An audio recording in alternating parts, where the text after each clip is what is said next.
I'm Melissa Maria, and beside me we have... Steven, the Salon Guy. Steven, what brings you here tonight? Well, I'm here representing North Jersey. I mean, I don't usually come out to events this far south, but I'm here to check out the networking event and to support Chris and everyone here who's putting this event together, and I'm happy to be a special guest here tonight. And I love networking. Networking is a huge part of how you do business these days, so I'm really excited to be here, and it looks like it's a pretty crowded room tonight, so I'm definitely psyched to be here. So tell me a little bit about your audio series that you started. Well, I've been building my Salon Guy brand over the last year and a half now, and I have a wide range of things from motivational videos to, celebrity interviews to my own reality show, and I mean, I'm working on all these great things, and I feel the only way for people to see what you're doing is to put it out there.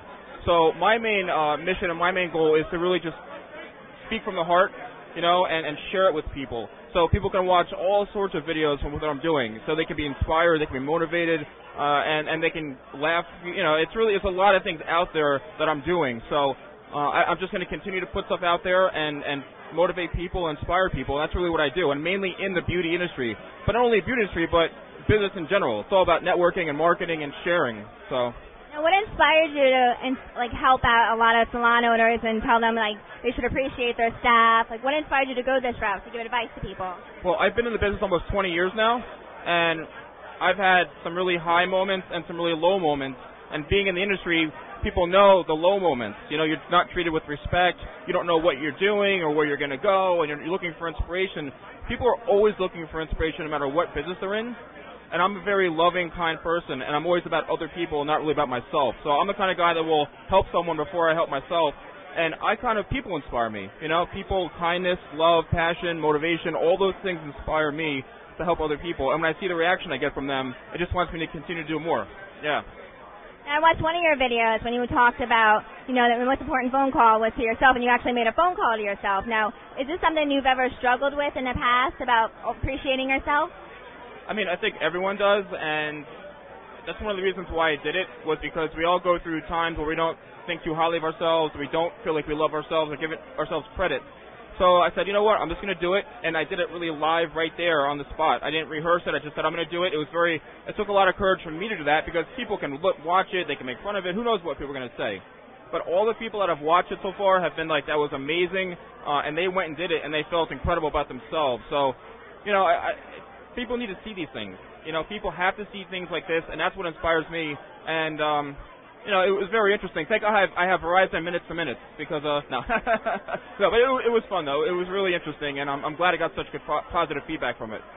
Because a lot of people don't appreciate themselves. They don't give themselves a pat on the back. A lot of people are very down on themselves, very hard on themselves. I'm my biggest critic. I'm very down on myself sometimes, and after watching your video, I'm like, I really should appreciate myself and what I do and how hard I try working. And I love helping other people as well because it makes me feel good. So watching your videos and what you do for people really touched me and meant a lot to me. And I also want to watch your other video you have about the domestic violence. Can you tell me a little bit about that?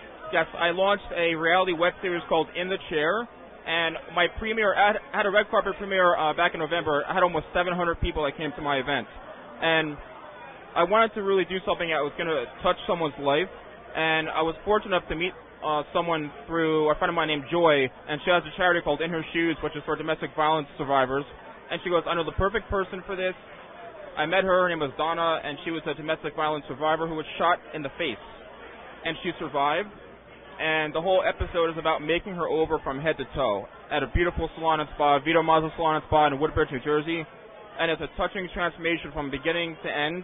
And it was such an incredible first episode that, people that watch it, I tear up every time I watch it, and everybody does too when they watch it. And it's just, she's very fortunate to have experienced, what she experienced that day. And now she feels better, she looks better. She's lucky to be alive, this woman.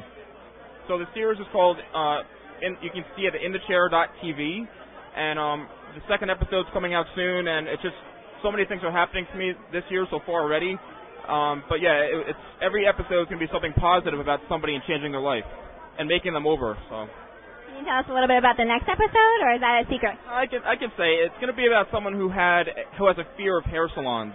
This woman stopped going to hair salons probably about 6 or 7 years ago because she's had such bad experiences. And now I brought her into a really well-known salon in New Jersey, and it's up to them to have made her happy and want to go back. So you have to watch when it comes out, hopefully within a month, to see if the salon can live up to her standards. It's pretty interesting. I know this has nothing to do with salons, but you should do one about a dentist, because I had the biggest fear about a dentist. I was scared to death, and the only thing that made me calm down is singing Christmas songs. For whatever reason, I don't know why, I would sing Jingle Bells. I'd be humming, and my dentist is like, are you singing Jingle Bells? I'm like, yeah, that's the only thing that relaxes me, but that's just something to think of. But well, you know, everyone has a fear of dentists, I think, everyone. But yeah, it's a great thing. You know, I'm really looking forward to it. I'm happy to be in the beauty industry. And about yourself, you're a gorgeous girl. Gorgeous. So don't ever feel down about yourself. Trust me. One more quick question. Who are you rooting for in the Super Bowl? Giants, man. Giants. You know, definitely. Yeah. Well, thank you so much again for visiting. It's a pleasure meeting you, finally meeting you. Awesome. And I've seen so many videos of yours and everything, and it's like great to meet you actually in person. Thank you. Thank you for having me. Thank you for interviewing me, and I hope you have a good time tonight, all right? Thank you. Thank you.